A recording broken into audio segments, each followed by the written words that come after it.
प्रधानमंत्री नरेंद्र मोदी आज अमेरिकी राष्ट्रपति जो बाइडेन से द्विपक्षीय वार्ता करेंगे। दोनों नेताओं के बीच देर शाम होने वाली इस मुलाकात को लेकर देश दुनिया की निगाहें टिकी हुई है। इसी बीच प्रधानमंत्री मोदी ने ऑस्ट्रेलियाई प्रधानमंत्री स्कॉट मॉरिसन और जापानी प्रधानमंत्री योशिहिदे सुगा से विभिन्न विषयों पर चर्चा की। इस दौरान मुंबई अहमदाबाद बुलेट ट्रेन परियोजना को आगे बढ़ाने पर भी चर्चा हुई। प्रधानमंत्री ने कहा कि भारत और जापान के बीच मित्रता पूरे विश्व के लिए शुभ संकेत है। सबसे बड़ी और सबसे पुरानी डेमोक्रेसीज के रूप में भारत और अमेरिका नेचुरल पार्टनर है और हमारा तालमेल और सहयोग भी निरंतर बढ़ता जा रहा है।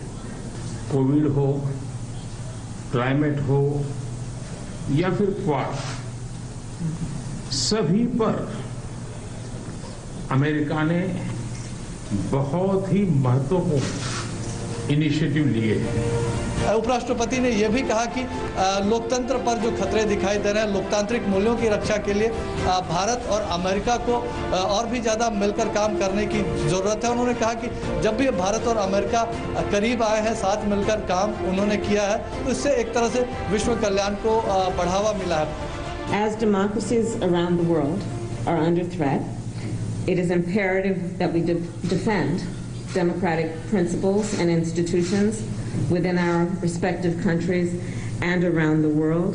I know from personal experience and from my family of the commitment of the Indian people to democracy and to freedom and to the work that may be done and can be done to imagine and then actually achieve our vision for democratic principles and institutions. India, of course, is a very important partner to the United States. Throughout our history, our nations have worked together, have stood together to make our world a safer and stronger world, be it COVID-19, the climate crisis, and the importance of our shared belief in a free and open Indo-Pacific region.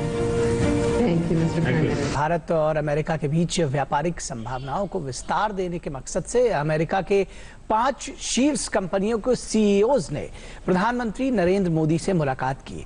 Qualcomm, adobe, first solar, general Atomics और Blackstone के CEO ने प्रधानमंत्री नरेंद्र मोदी से मुलाकात की। सबसे पहले Qualcomm company के सीईओ ने पीएम मोदी से मुलाकात की। ये कंपनी टेक्नोलॉजी के क्षेत्र में अग्रणी मानी जाती है।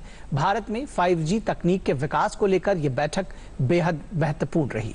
इसके साथ ही एडोब सीईओ ने भारत में स्वास्थ्य, शिक्षा, नवोन्मेष के क्षेत्र में बढ़ती तकनीकी जरूरतों के मद्देनजर भविष्य में निवेश बढ़ाने को रुचि दिखाई। इसके साथ ही पीएम मोदी ने फर्स्ट सोलर के सीईओ मार्क विडमर से भी मुलाकात की। मार्क विडमर ने भारत की जलवायु परिवर्तन नीति की जमकर सराहना की।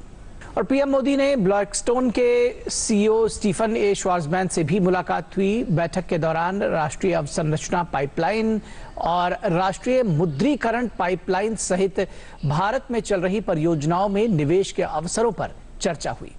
राडार, ड्रोन डिजाइन्स बनाने वाली जनरल एटॉमिक्स के सीईओ विवेक लाल से प्रधानमंत्री नरेंद्र मोदी की मुलाकात हुई।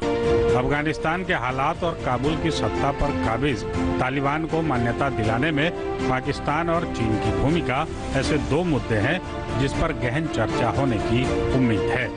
दोनों नेताओं के बीच वार्ता में अफगानिस्तान के आतंकवाद पनाहगाहों से अपने क्षेत्र और लोगों को निशाना नहीं बनने देने और काबुल में एक समावेशी और प्रभावी सरकार के लिए जोर देने की संभावना है।